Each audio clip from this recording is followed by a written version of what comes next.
The very interesting and powerful discussion we had earlier. We have another interesting panel awaiting us. As reported this year, Maharashtra has set up a project management unit for development of the Mumbai Metropolitan region, MMR, into a growth hub of $300 billion by 2030. So our next discussion is on driving MMR's growth through strategic infrastructure development. For this session, I invite on the dais our moderator, Mr. Sachin Kalbag, Editor-in-Chief Midday. Can we have him on the dais, please? A huge round of applause for him. Welcome, Mr. Sachin Kalbag. And now I invite our esteemed panelists on the dais to join him. Dr. Sanjay Mukherjee, IAS, Metropolitan Commissioner, MMRDA. Shri Rajiv Jalota, retired IAS and former Chairperson, MbPA. Surely we can have a little more louder claps considering you'll have just had a refreshing cup of chai. Thank you. Dr. Shirish Sankhe, Director and Founding Partner, ISEG Foundation. Welcome, sir. Mr. Shrinath Rao, Co-Chairman, Power and Infrastructure Committee, Bombay Chamber, and Senior Vice President and Head Special Assignments, L&T Transportation, Infrastructure Business, Larsen & Toubro Limited. And Mr. Prabhat Mahapatra, COO, Navi Mumbai International Airport. So over to you, Mr. Sachin Kalbag. Thank you so much for that lovely introduction. My name is Sachin Kalbag. I work for the media, but I don't represent the media out here. I'm just a moderator. And as Ajit, who used to teach me earlier, and then we worked together in a think tank, said that I'm going to be a traffic policeman, just like him. But welcome to everyone on the dais. Of course, the larger and the broader aspect of growing Maharashtra to a $1 trillion economy has been touched upon by the previous panel. But we want to look at how that fourth eye of that panel that discussed that was discussed in the previous panel, which is implementation. That's going to be such a big part of our growth story, not only in Maharashtra, but also the rest of the country. And I want to begin with Dr. Sanjay Mukherjee, who holds perhaps, after the Chief Minister, perhaps the most important position in the city and the state. We talk about a lot of these plans being introduced or being in the planning stage, and once those MOUs are signed or once those plans are made, what exactly do you think should be the process to implement it quickly? One. Two, keeping in mind the larger goal, of course, $1 trillion economy is, of course, a larger goal, but the larger goal of the GDP growth of the state and the growth of society in general, needs to also be looked at. There will be challenges, and there will be those challenges that can be overcome quickly. There will be those long-term challenges as well. As the MMRDA head, where do you think can the state, the bureaucracy, and the rest of the society strike a balance between the goals and the way we need to achieve them? Thank you, Sachin ji. At the onset, I must thank Bombay Chamber of Commerce and Industry for organizing this event and giving me this opportunity. So, there is an old adage, and they say that an economist is a person who can tell why the stock market rose yesterday, tomorrow.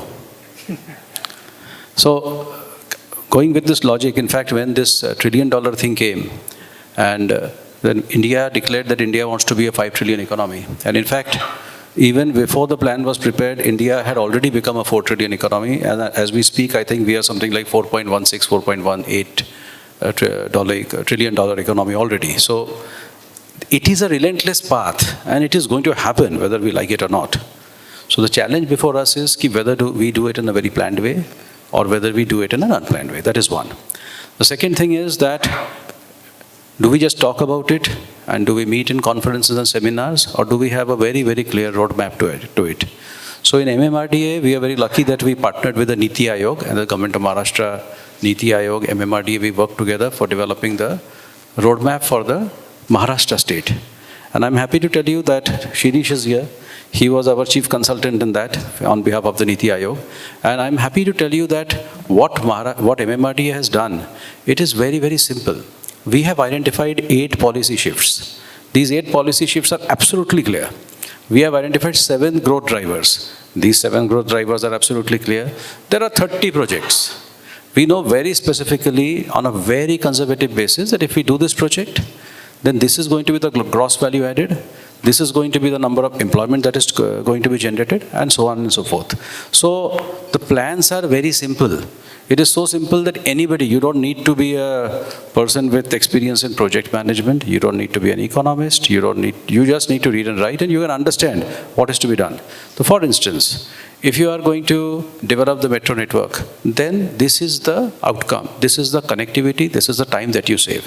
If you are going to rehabilitate the city and you are going to take care of the slums and strive for a slum-free Mumbai, then this is what you need to do. These are the agencies that need to come in. This is the investment that will come in from the government side.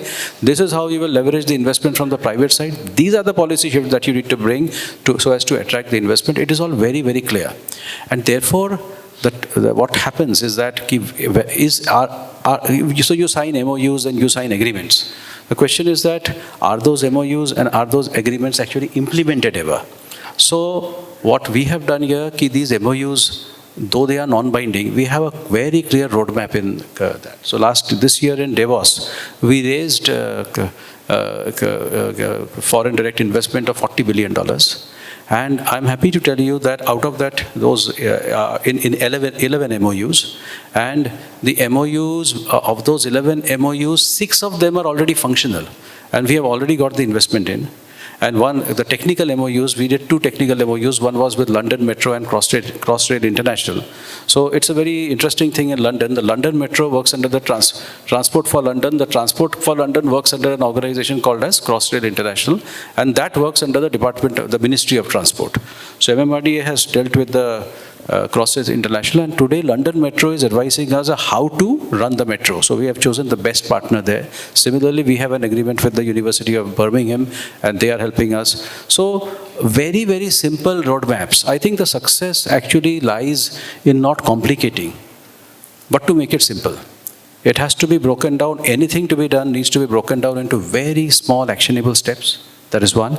And after you have broken down into very small actionable steps, responsibilities need to be allocated, and then the person or the entity or whoever is responsible for that particular thing has to be held to account. That's what is happening, and therefore the MOUs that were signed at Davos are operational. The roadmap, the path towards the $1 trillion economy for MMR has actually started, and we also raised domestic funding of about 5 lakh crores. And out of that, I'm happy to tell you that we have already started utilizing around 1.35 lakh crores in our activities. So if you make it simple, so there is a thing which I always keep in mind, keep it simple, stupid. So if you keep it simple, then I suppose it happens more easily. Very Clinton-esque, Mr. Mukherjee, because when he was running for president, Bill Clinton had the same idea for the US economy, keep it simple, stupid. But the challenge that we face as a state and for its citizens is when we are having multiple projects at the same time and with such great stakes involved, whether it is money, whether it is rehabilitation of people, etc. And we're seeing that every single day, not only in terms of agitations, not only in terms of the media reportage, but also in the way that the government is trying to address those on-ground issues. Given those challenges and given the time frame that we've given, that the government has given to your organization or any other organization to complete such projects, the question then comes is, suppose the Navi Mumbai airport is coming up or 10 new metro lines are coming up and MMRDA is at the center of all these implementations. how do you want to look at these projects in continuity without getting the disruptions, whether political or societal or economic, so that they get completed on time? What are those challenges and how do you plan to overcome those? So what essentially happens is that when you plan a project, then you don't take certain realities as a given. So I think the key thing is to call a spade, accept the realities as given. It's a democratic society and every citizen has a right to raise his voice. And he can raise his voice directly to us. He can raise his voice to the political executive. He can raise his voice to the media, or he can go to the court. And I think all these institutions that we have created over the last 75 years are all performing their responsibilities. And India, in fact, has a very nice system whereby everybody can say something, and therefore when the project comes out, like the coastal road, I was involved in the planning, and from the beginning of the coastal road till the starting of work. So there was so much opposition.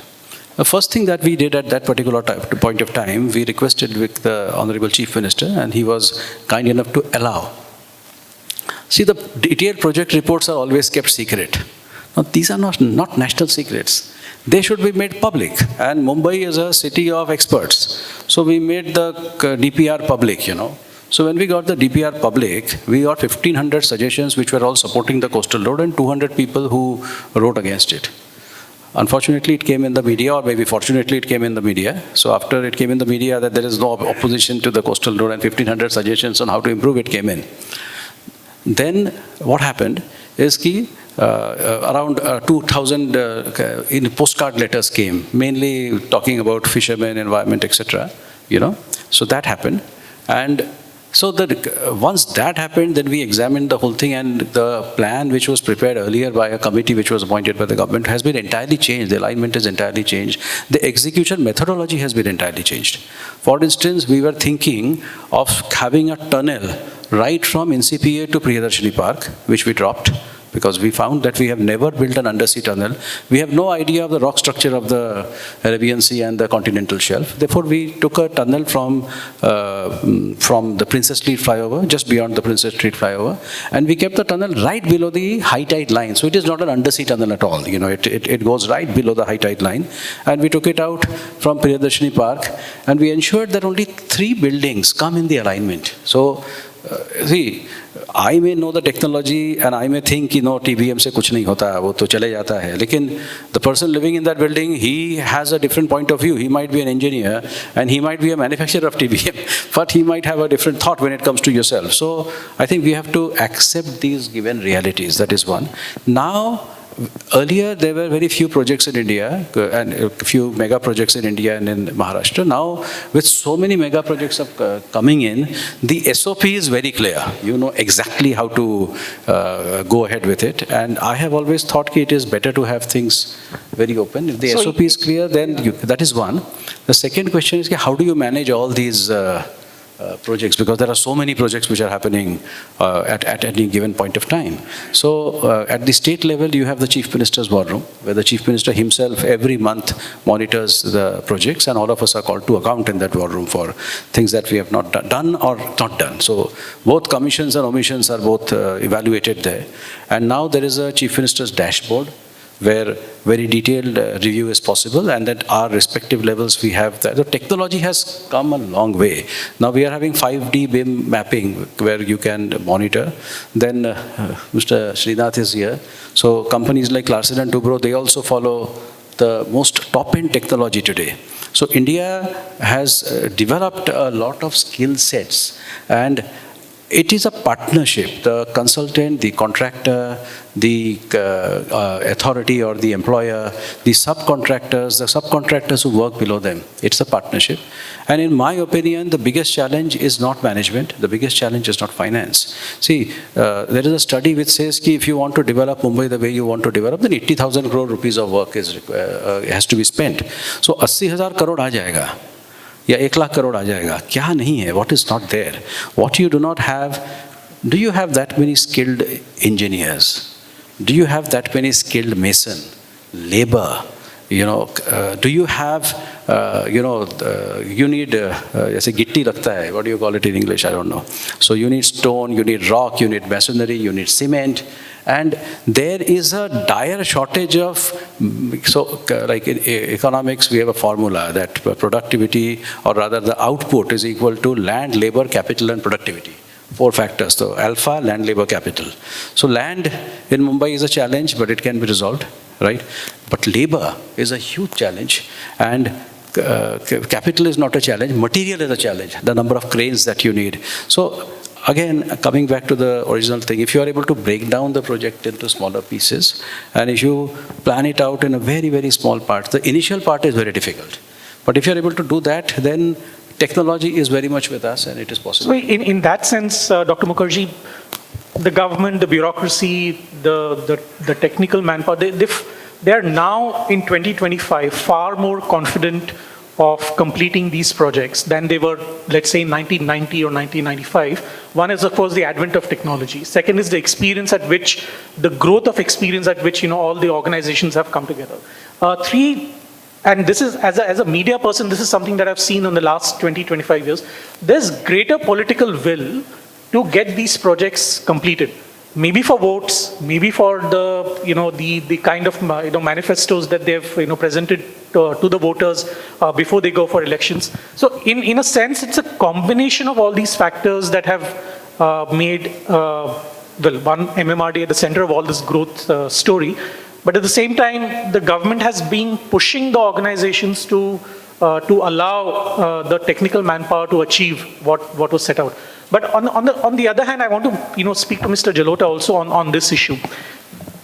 Ports they have been talked about, but now given that new ports are coming up, the Chief Minister himself has been at the forefront of making these announcements.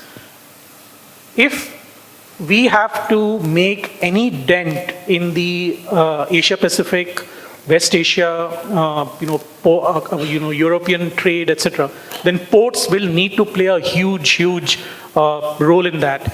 But apart from the development of ports, there's also a question of, and this was subtly touched in the previous panel as well, which is that the tourism development part, which is underutilized when it comes to the sea part.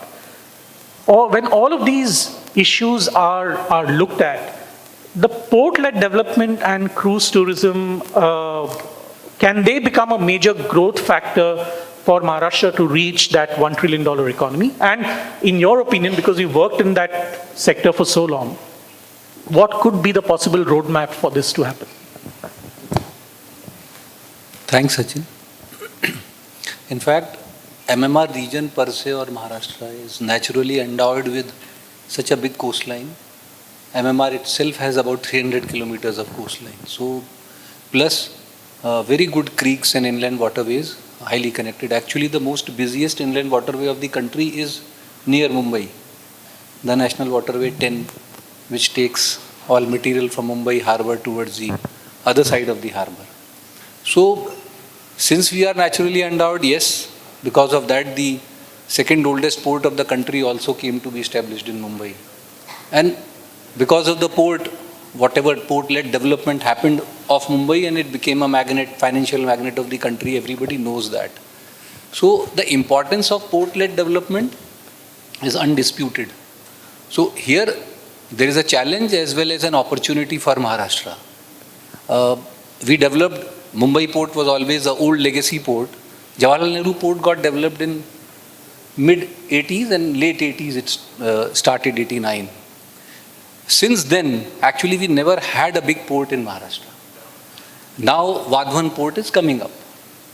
But we need to act fast when we are looking at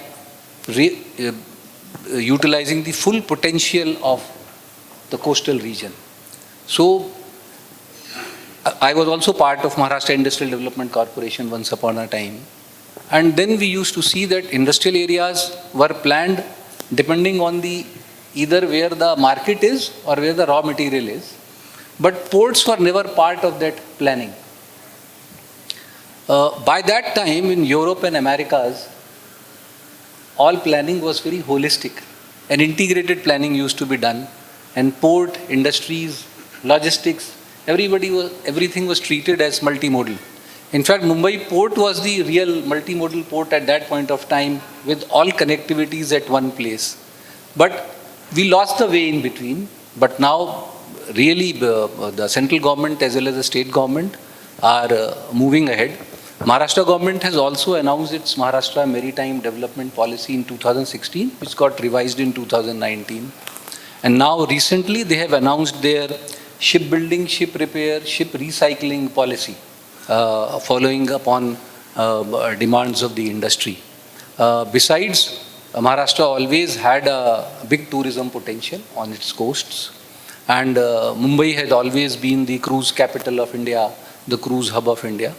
But there is a lot to be done to exploit this real potential, especially on the tourism front, and developing those coastal economic zones and coastal tourism zones in Maharashtra, where there can be few hubs.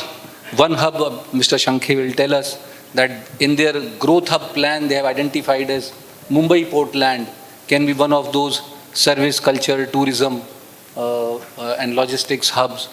Some can be in the Navi Mumbai region, some can be in the Gorai region, some can be in Raigad, Thane areas. So there has to be 5, 6 such good hubs of service-oriented industry, tourism-oriented industry. We have to identify certain locations where ports are there. Mumbai port has its own limitations because it has now become part of a big megapolis. But there can be certain locations where ports need to be developed in a holistic manner. The whole ecosystem of port-led industrialization with very good hinterland connectivity, where what is happening up till now, when we give it to a private operator to develop a port, then we give it the port to him and then also say that all connectivity will be done by you. So they don't pick up. Right. Now the way Vadhavan is coming up, government is trying to plug all those gaps. And then the operator will be asked just to do the terminal part and warehousing part. So his risk is quite hedged. We have to look at that kind of forward thinking and see that how can we, because there are minor ports along the coast of Maharashtra. Gujarat has done very well. They have gone much ahead. Huge export is going out of Gujarat. From North India, everything goes to Gujarat and then goes out of the state, because we believe that Vadhavan may be a game changer. But still Maharashtra has a long way to go, and because of these policies now in place, I believe that this should be a focus area for the state. That how, because there is a line written that cruise tourism will be promoted. But is there what Sanjay was saying, war room or some committee, something looking at, a cell looking at cruise tourism as a mission mode project? What will happen? What we need to do? So there are some missing elements, but it has the right ingredients. Let us see. Vadhavan is a great example because the government is pretty certain that it will lead to second-order impacts, such as the connectivity to 17 districts. This is part of the plan. So while the operator may look at only the terminal part, but the road connectivity to the Mumbai-Pune Expressway or the Mumbai-Nagpur Expressway, these are second-order impacts that may not be seen immediately after a port comes up. These are impacts that are seen maybe 5 years down the line or 7 years or 10 years down the line. When we are looking at a larger, broader, $1 trillion or maybe in 15 years, $2 trillion economy for the state of Maharashtra, what are these and how are these second-order impacts going to change the way business is done via the port, then into the cities, then into the various districts of the state? And there, of course, you mentioned Gujarat as well, how Gujarat's port development has led to transportation hubs and connectivity to across the country. Is that going to be part of the central planning and execution setup and the ecosystem? And how is that going to change the way we look at ports, not as an individual isolated entity, but part of a larger growth pattern for the state and the rest of the country? Just to give you an example of Vadhavan port, that fortunately it's a naturally deep drafted port. It has a 20 meter of natural draft. And the way it is being planned, about 77,000 crore odd total investment is envisaged. Out of this, 50% will be done by the government and 50% by the private players. Now, government has planned very clearly what it is supposed to do. So it will do all the breakwater, more than 10 kilometer of breakwater is going to be done. All related dredging activity, which is fortunately very minimal in case of Vadhavan port. All kinds of hinterland connectivity, 33 kilometers of highway connectivity, which is going to be 10-lane highway that they will connect. Then about 10 kilometers, the Western Railway route is 10 kilometers from that port. That whole 10 kilometer, 4-lane rail connectivity will be done by government. And besides that, all kinds of internal area development, that all will be done by government. So the private operator will have to come and develop the terminals and develop the warehousing part of it. All other things are taken care of by the government. So this is actually a very good model to move ahead when we are looking at developing few other ports. Because say Vadhavan port is going to come up in 2 phases. It took a long time for it to even start. But now, like initial first phase will have 15 million TEUs, what we call the 20-foot equivalent unit, container units. And by second phase, it will become 23.5 million TEUs. Now when we look at present situation around the globe, that Shanghai port is presently handling more than 50 million TEUs. It is the largest port. Out of the first 10 container ports in the world, 9 are in Asia, 7 are in China. Only Rotterdam is outside of Asia and it is handling almost 15 million TEUs right now. India in total handles 22 million TEUs.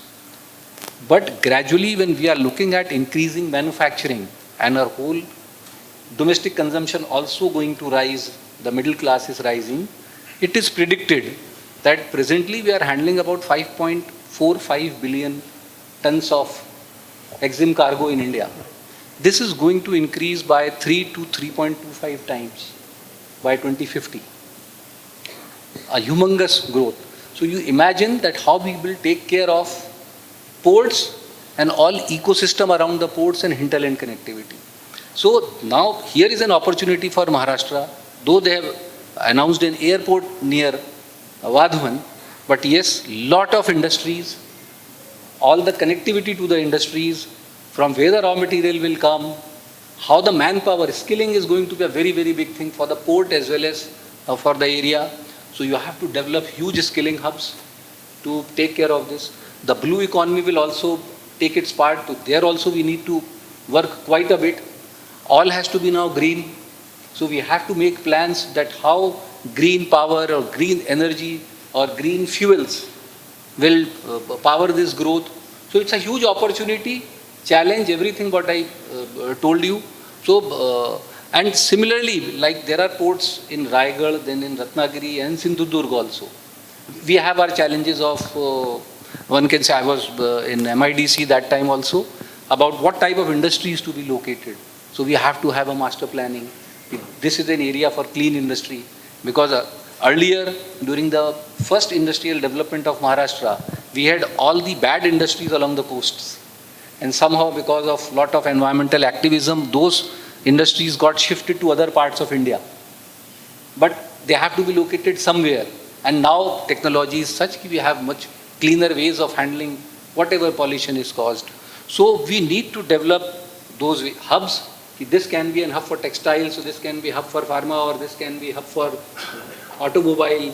Otherwise, all automobile presently is concentrated around Pune. Little bit is now in Aurangabad. It's a good sign that Skoda has taken 2,500 acres of land in Aurangabad, coming up with the EV hub.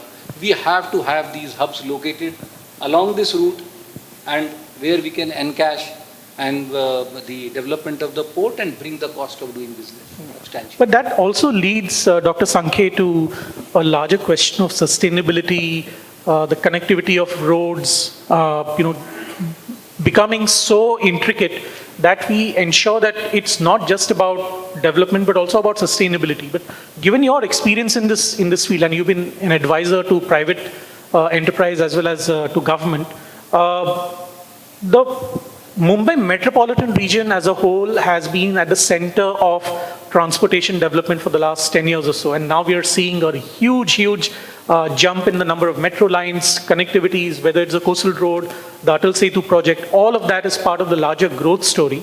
In all of that, when we talk about growth, and balancing out with environmental concerns, sustainability, etc. Where do you strike that balance, and how does how does the citizenry of the country, which has been very vocal about some of these issues, how do they cooperate, and how does the government cooperate with them to meet a common ground so that the growth story does not get stalled in that way? Yeah. I'll talk about sustainability just in a minute, but before that I just wanted to make some points on the whole MMR project, because I think MMR was the first region in the country to have a growth hub roadmap, which we call economic master plan. Okay, and the good news is that, as Dr. Mukherjee said, there's a set of projects, policies and institutional changes, a roadmap to 2032 and then all the way to 2047. So that, as I said, that is actually a simplified something to say that if you do this, then around $150 billion or $160 billion of GVA would come, and the economy will move from 140 billion to 300 billion.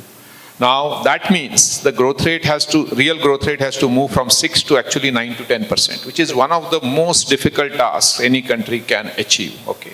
It has not happened easily. Shanghai, I think Shanghai economic region grew at 12-14%.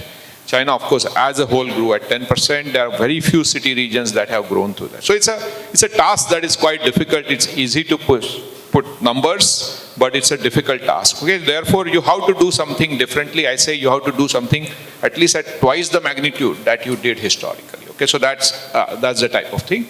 Of course, if you achieve that, then we are talking about 1 trillion economy, but our calculations say Mumbai Metropolitan region alone will be a 1.5 trillion economy by 2047 to the 30 trillion that India is aspiring for. While it's easy to throw big numbers, that's our path. Because remember, city region development takes 5, 10, 15, 20 years. So we have to look at 20 years in advance, right?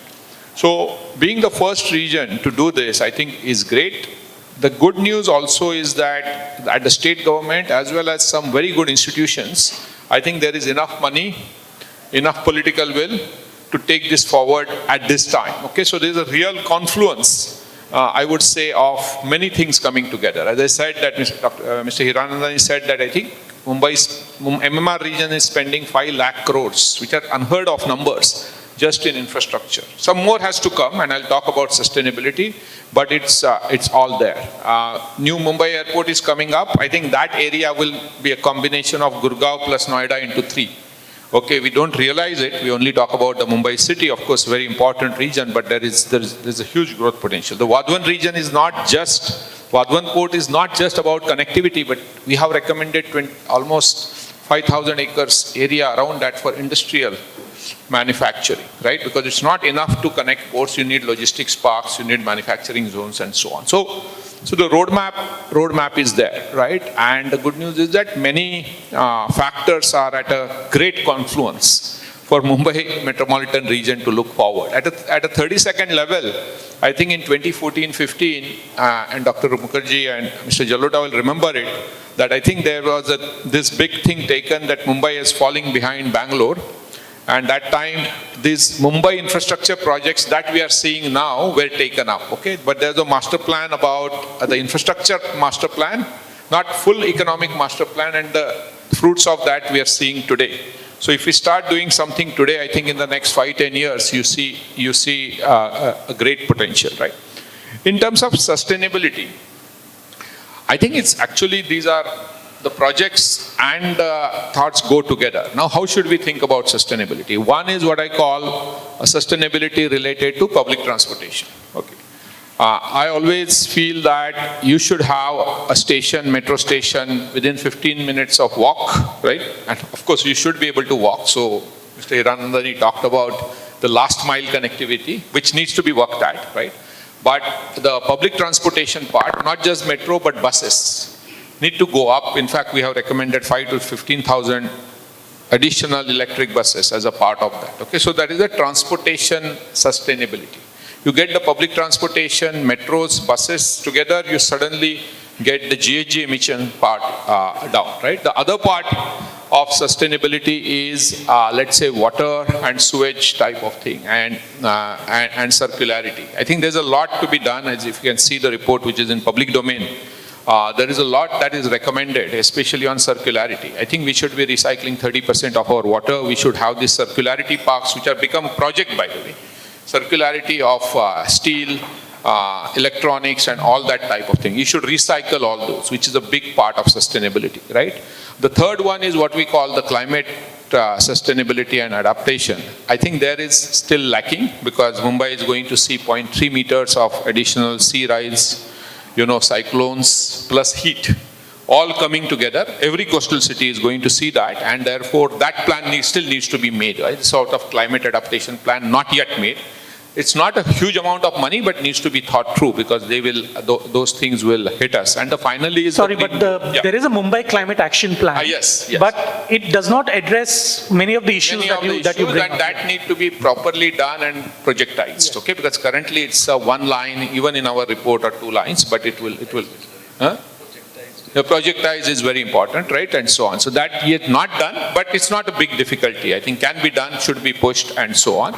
And the final thing is the green cover, right? And that's where I think, of course, tree planting and so on, but there are 19 new hubs coming in, 19 new cities coming in MMR region. Can we put them all are environmentally sustainable with 30 to 40% open spaces, global FSI? The planning norms can be very different. I think Mr. Mukherjee as well as SIDCO is working on it, but a lot can be done. So therefore, I'm quite hopeful.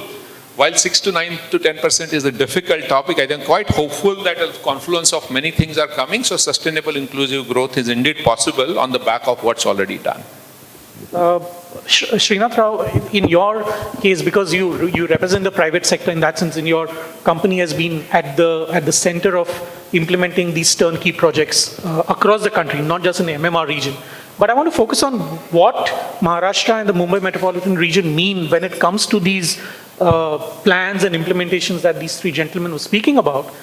When it comes to the real implementation plan, do you think that the pace of growth is adequate at present, or do you need a push, whether it is a financial push or a political will, or any kind of multimodal coordination that will help reach that 1 trillion goal at a much faster pace than what is envisaged at present?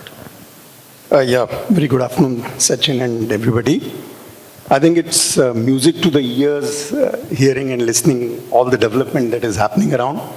And we as Larsen & Toubro are fortunate to associate with organizations like MMRDA and be part of the growth story of Mumbai region as well as India in general. We have, just to give a brief congratulations to Dr. Mukherjee, and we have very good, excellent relationship with MMRDA, and the success is because of the partnership that we have along with the clients like MMRDA. The success story of Atal Setu, the coastal roads, metros, and this is, I can keep on mentioning many other projects, but I think the partnership that we had is the key reason for the success. Having said that, in general, as the industry, if I speak about, I think maybe pan-India, I'm not trying to be very specific to MMR as well. There are quite a few challenges as well as we face. So I'll take this question in 2 parts. One being the challenges that we face, and second being the improvements that one can think of. So what is the overall objective? Overall objective is to have a timely delivery of a sustainable infrastructure project. That's the key message that we have. Now, where we get stuck as the industry, construction industry, the first and foremost is there are quite a few approvals that one needs to go through, be it environment approvals or statutory approvals, and which sometimes take a lot of time. The second problem that we face invariably is the land acquisition, the availability of ROW. In very many places we have seen in very many cities that the ROW is being given, or the land acquisition is happening in bits and pieces. And that really affects the overall completion of the project.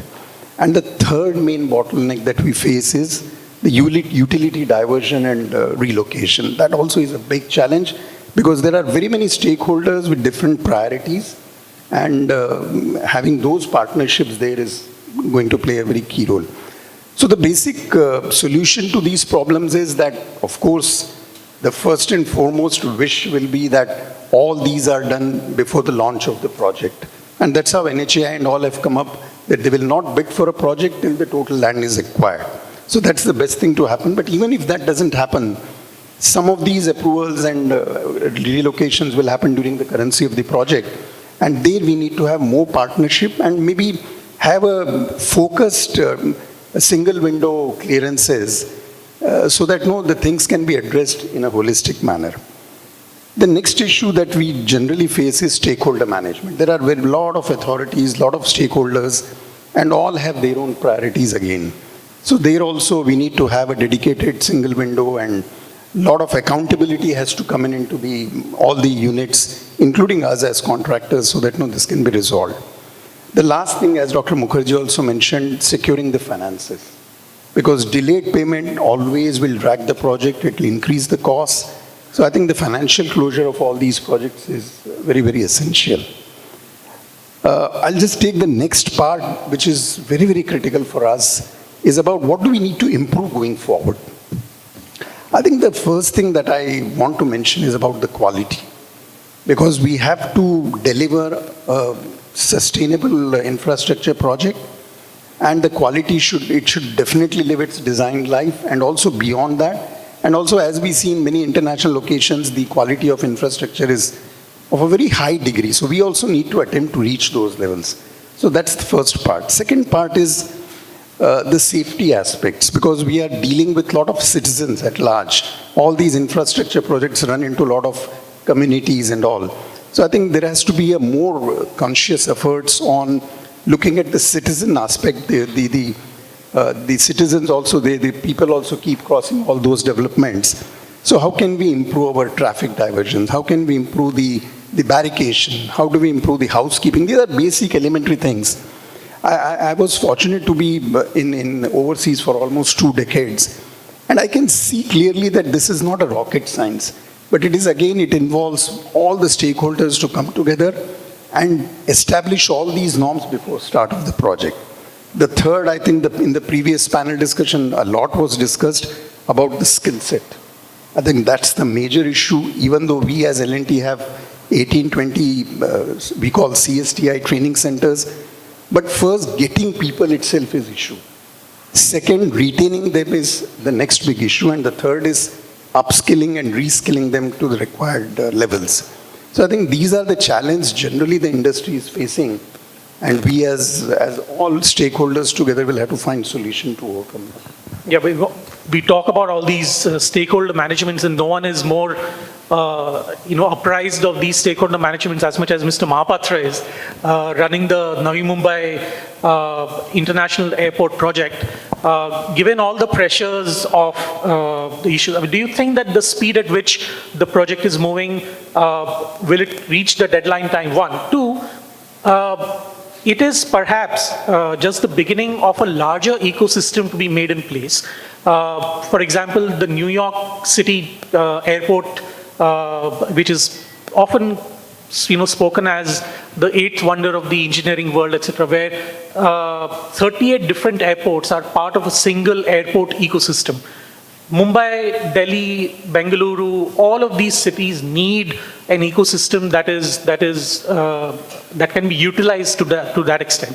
One, of course, the first order impact we spoke about, but also the second order impact in terms of business improvement, the growth project, the growth story of the state and the rest of the country.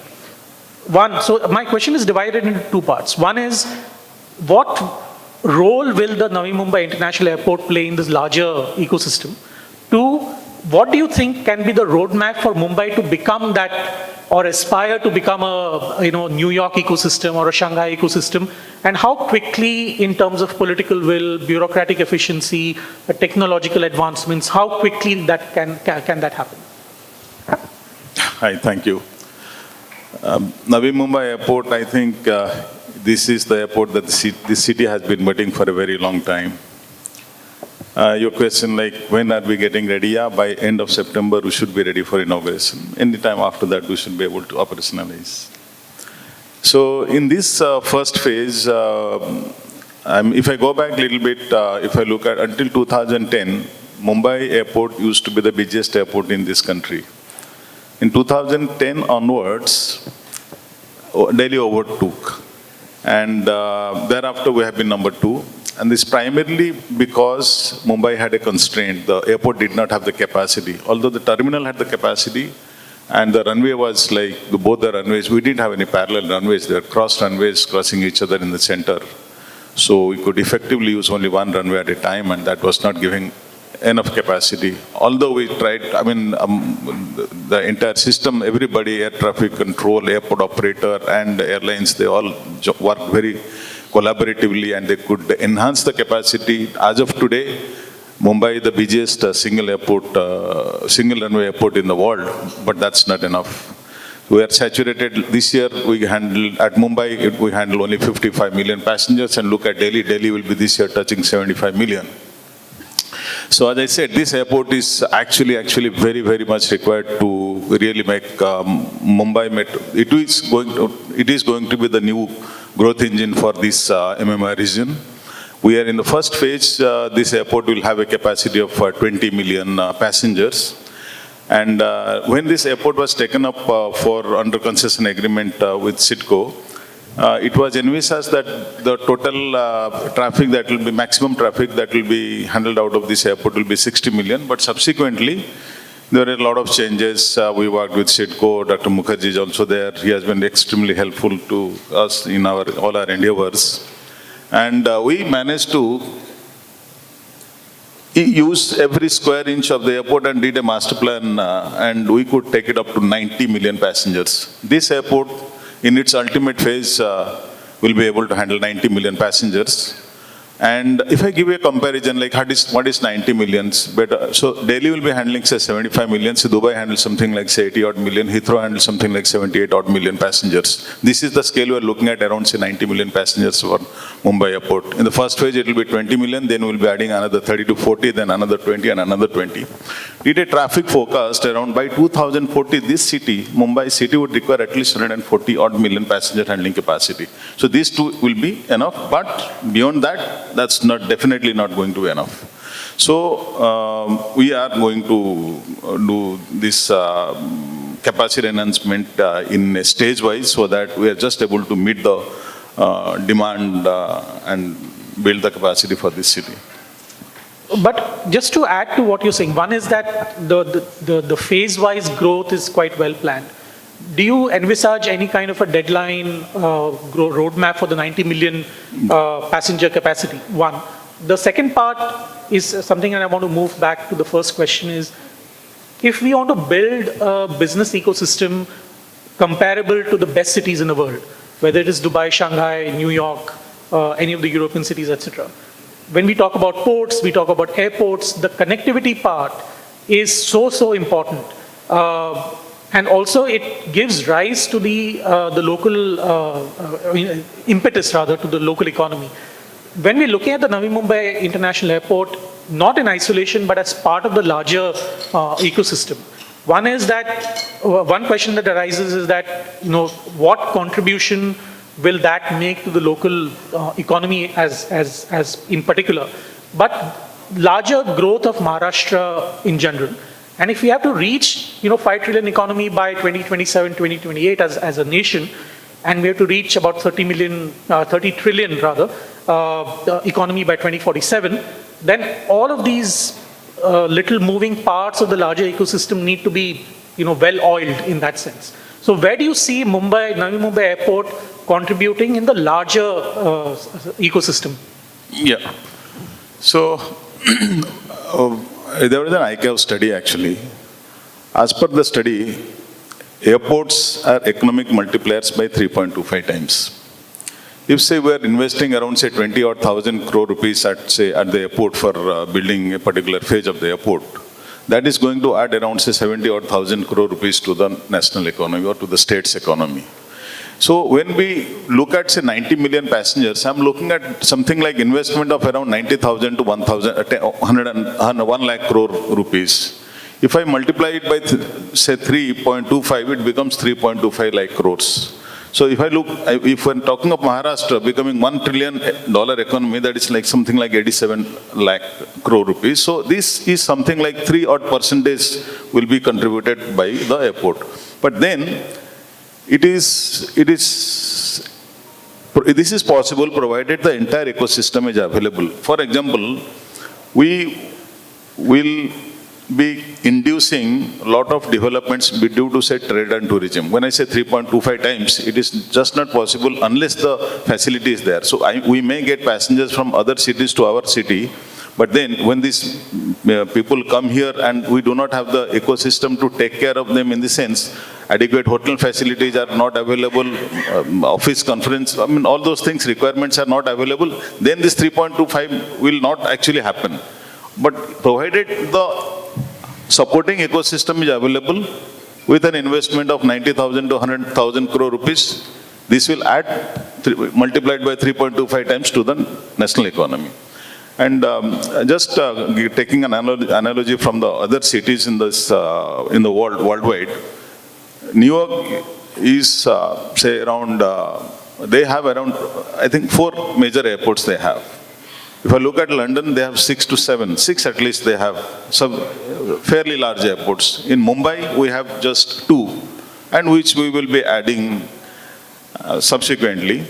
And what we had been lacking at Indian airports, if I have to say, vis-a-vis the other airports, like we have been focusing largely on the origin destination traffic.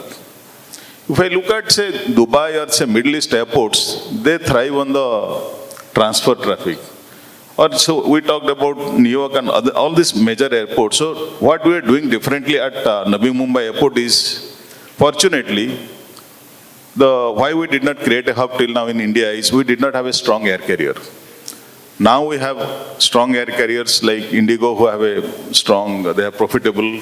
We have Air India, who are backed by Tatas, who have sufficient financial powers to face the global competition. So with these 2 air carriers in India, strong air carriers in India, now we see that there is potential to create transfer hubs in India. So we are engaging with all these major carriers because we feel that India has all the ingredients to become a big hub, because now we have a carrier, we are geographically located in such a way that we can connect to the east and the far east, to the west, and we are going to create the infrastructure which will take care of the minimum connect times for the airlines to get people from other cities and connect from here. And these are the things that we are doing to create the transfer hub. And this is not only for passengers, we are also doing it for cargo. We are going to create a cargo of 3.2 million metric tons per annum capacity at Navi Mumbai airport. So to give a comparison, say Mumbai is something like 0.8 million as of today, but we are going to create around 3.2 million metric tons of cargo, because cargo contributes, we think that as airports, we will be, once we have an airport, it will be enhancing the trade, it will be bringing foreign investment also, because the city is well connected. Then one thing that we have been missing at Mumbai is, and which will be happening at Navi Mumbai, is the regional development. An airport not only develops this city only, it develops the other cities. Let me tell you how. Let's say Mumbai, today flight from smaller cities like, say, Kolhapur, Solapur and those smaller cities, there are airports in Maharashtra, but nobody is going to fly from Kolhapur to Solapur. Everybody will like to fly from Kolhapur to Mumbai and Solapur to Mumbai, or say Nanded to Mumbai. But Mumbai being capacity saturated, slots are not available. So once we are able to give them slots from, say, Navi Mumbai, those airports will get sufficient traffic and they will be energized. And that is how this will promote regional development also. And when we talk of having so much of people, another thing that I just wanted to touch upon is the employment. Airports are generally, airports create not only direct and indirect employments, but also catalytic employment. So direct is the people who will be working at the airport, and indirect is people who will be supporting the airport. For example, like the transports and cabs and the fuel suppliers and the catering companies and all, they will be indirect. But the catalytic induced is another category, which when these direct and indirect people will be spending money, that money will go to the local market and that will generate employment. In addition, the biggest one is the catalytic employment. For example, the tourism industry and the trade. Those things they will be, so overall if I look at Navi Mumbai airport in the first phase with 20 million passenger, we'll be generating something like 18,000 of, at least 18,000 of direct employment, another 18,000 of indirect employment, and multiply it by 6 times the catalytic and induced employment. This is the growth that we're looking at Navi Mumbai due to commissioning of this airport. And this is for just 20 million, I just said. So when we have, say, 90 million passengers, imagine we'll be having something like direct employment of 90,000 to 1 lakh people working at the airport, because every day there will be 2.5 lakh people coming to the airport. So this is what we are looking at, the broader picture. We are running short of time, but I want to ask one trick question to Dr. Mukherjee before we move on to the audience. We've spoken about all these parts, and these are all moving parts in a larger watch, so to speak. And it's all the mechanical movements have to be so precise that a Patek Philippe or a Vacheron Constantin, can work properly. To make all of this happen, you have one chief watchmaker. Right? Similarly, does the government of Maharashtra, does it need a CEO to look at all these projects? I mean, we've been talking about, the citizens have been talking about it, the media has been talking about it, but we haven't had that one holy grail answer. So I know this is a tricky question for you, but I want to understand, what is the government's point of view on having one single window clearance that even the private sector has been asking for a long time? How is that operable, if it is? And if it can be done, then very quickly in 30 seconds, what can be done to make that happen? So I'd like to clarify that I am not working inside the government of Maharashtra. I am working in a parastatal, so I can't speak for the government at all. But I can definitely speak for MMRDA. So we all speak about single window clearances, and I think the key thing is that when you are planning anything, then there is some money that goes into it, and money has an interest rate, and there is a time value of money, and that is why we want everything in a time-bound way. The key thing is not to have a single window, but more than that, it is that whatever permission is to be given, there should be a certainty of time, and there should be certainty of policy. Policy certainty is a very big thing. I think everybody wants policy certainty, and I think that is something which has really evolved over the last 10-15 years, so policy certainty has come in a very big way. The second question of a CEO, I think, as far as the sector in which I am working, I can talk about that. So when you have the Chief Minister of the state who chairs the Chief Minister's War Room, takes a monthly meeting, and then there are specific points which are discussed. So everybody is called to account, as I said, for omission as well as commission, both ways. And then at, say, my level then I am having my own war room, which is a part of that, following the same dashboard, and then everybody is managing it in that way. So therefore, the things have become much more streamlined, and the proof of the pudding is ultimately in the eating. So as projects get delivered, and as you travel on the road and you see actually work happening in the, say, a metro line or something, so you can see that particular work is happening. But having said that, I cannot overemphasize the importance of democracy and the importance of having a voice. And therefore, I think that our system, whereby there is public hearing, people have an opportunity of speaking out, the opportunity to come for a grievance redressal mechanism, the opportunity of the media taking things up, the opportunity of going to the court, the opportunity of a parliament, the opportunity of a legislature, where public representatives take things up. These make our society far more inclusive and far more balanced, so that everybody feels that this is our project ultimately. And therefore, people who oppose a particular project later, they are also, married into the project as the project happens, and they use it and they don't criticize it any further. Thank you so much. We have about 2.5 to 3 minutes left in the session. If we can, have some questions from the audience. Yes, the gentleman in the back, please.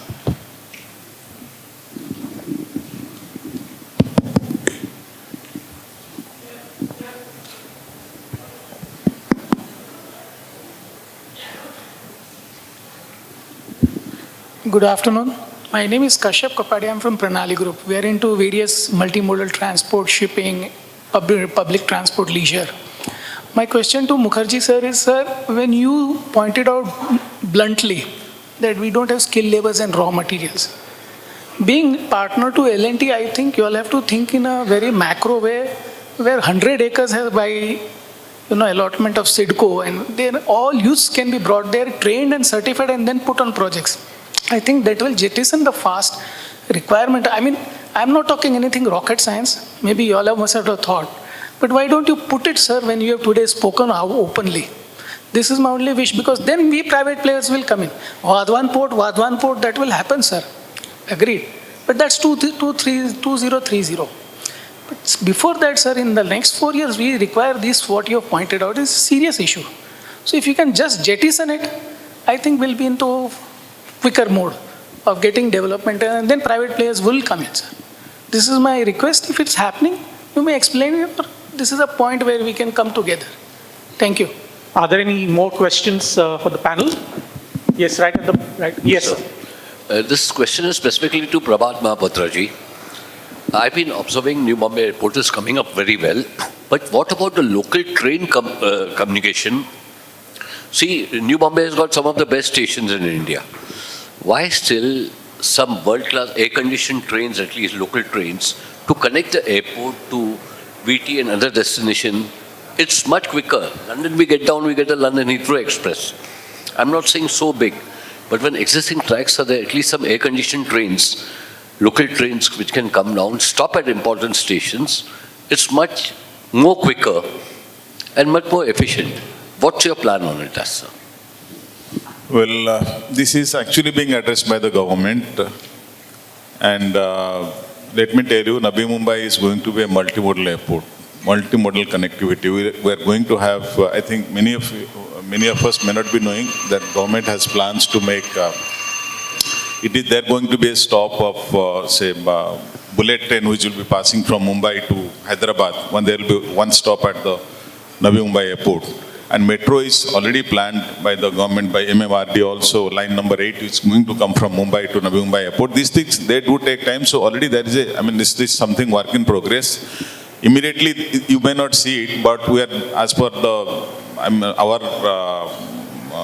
master plans, by the time the next terminal comes up, we will be having the metro connectivity to the airport. I have a question. How much time do we have? We've run out of time. One more question. Yes. Okay. Yes, right at the back.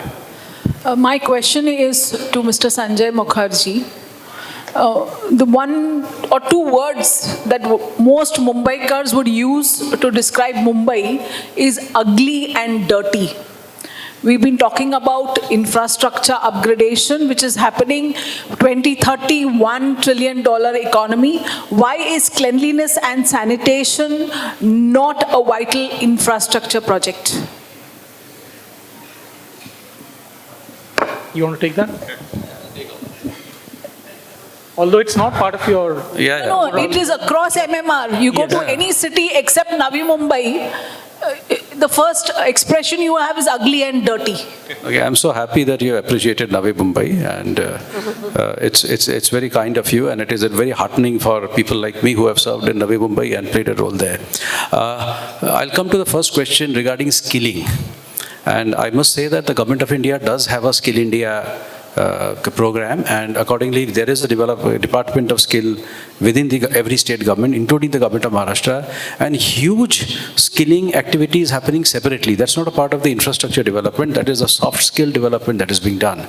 So that is something which is happening. The government is thinking of, in fact, developing an innovation park, a skill park, over 100 or 300 hectares of land somewhere near Mumbai, and I would request Sachin ji to invite the secretary of that department, and maybe that person would be able to respond well. But things are happening.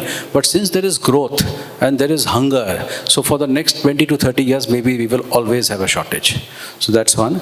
And second thing, regarding cleanliness in the city, I couldn't agree more. The city has to be clean.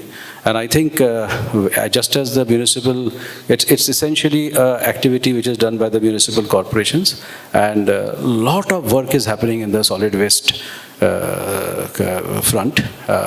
But just as it is the responsibility of the municipal corporation to keep the city clean, it is equally the responsibility of the citizen to ensure that they don't litter and they use the available facilities. Until we all realize, and I think when I say we all, I mean the most educated to the least educated, the most rich to the least rich, the most privileged to the least privileged, everybody. Until we all realize that we are all in this business of nation building together, until we realize it, it will be very, very difficult to achieve these extremely difficult targets that we have set for ourselves.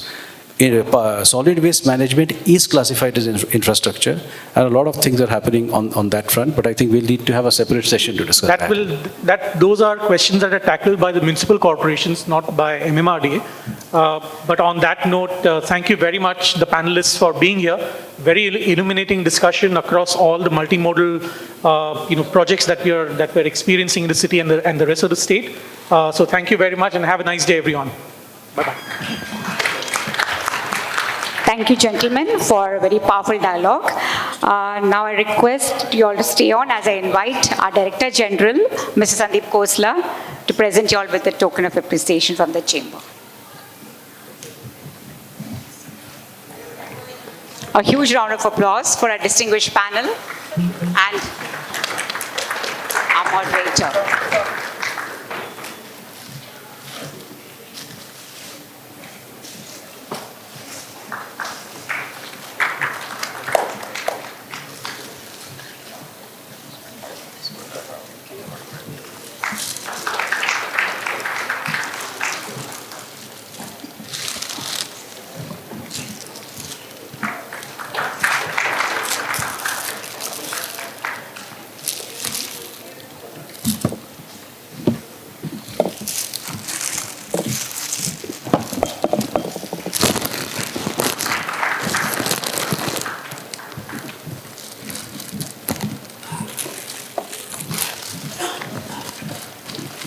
Once again, a huge round of applause for our distinguished panel. We'll have a group photograph.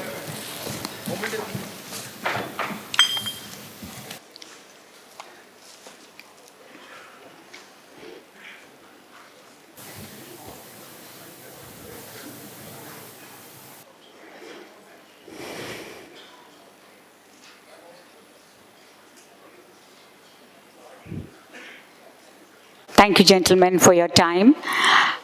Now, for the concluding remarks, I invite Mr. Amit Kekare, Chairman, Power and Infrastructure Committee, Bombay Chamber, and Vice President, Head of eMobility, Siemens Limited, on the dais.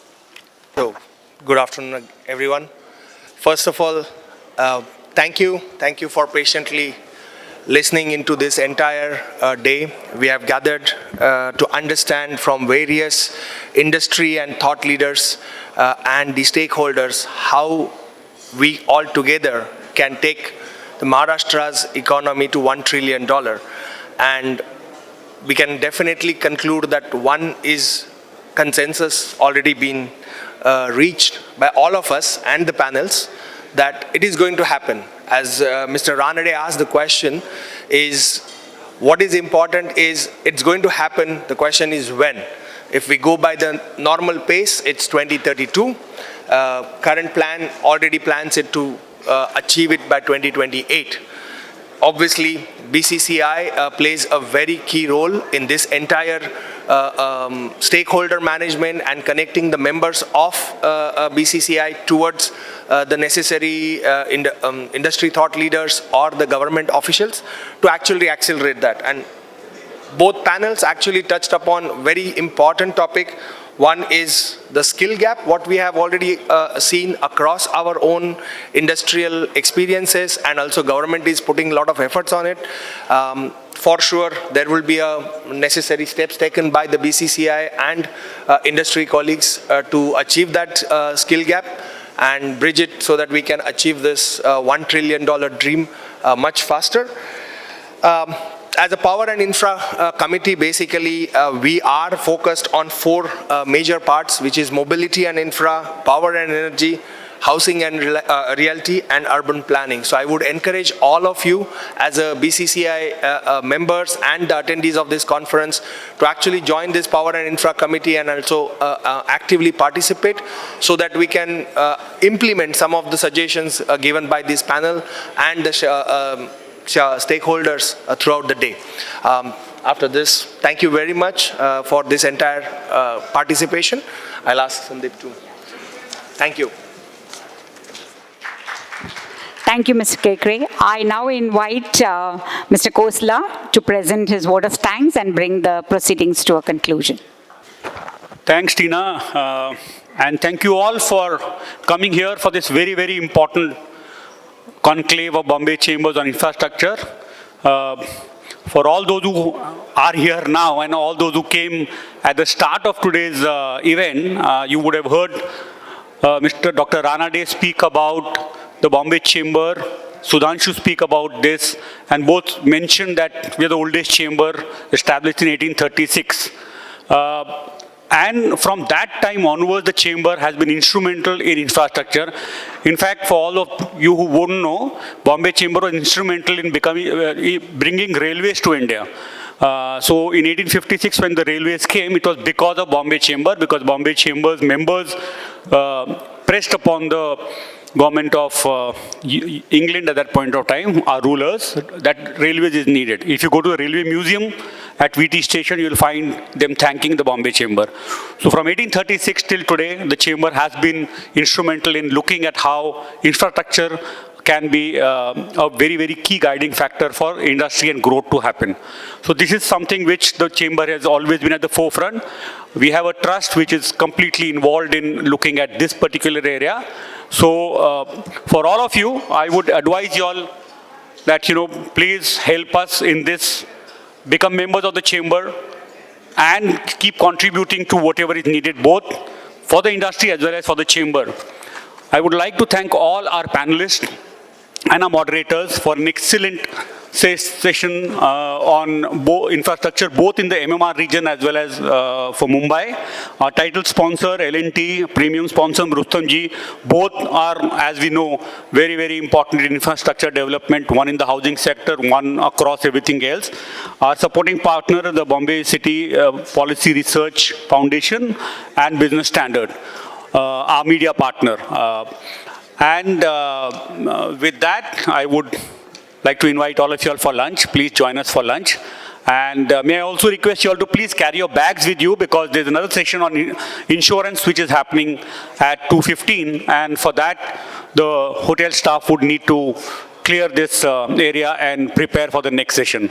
So thank you all once again for being here, and hope that you all had a very interesting session. Thank you.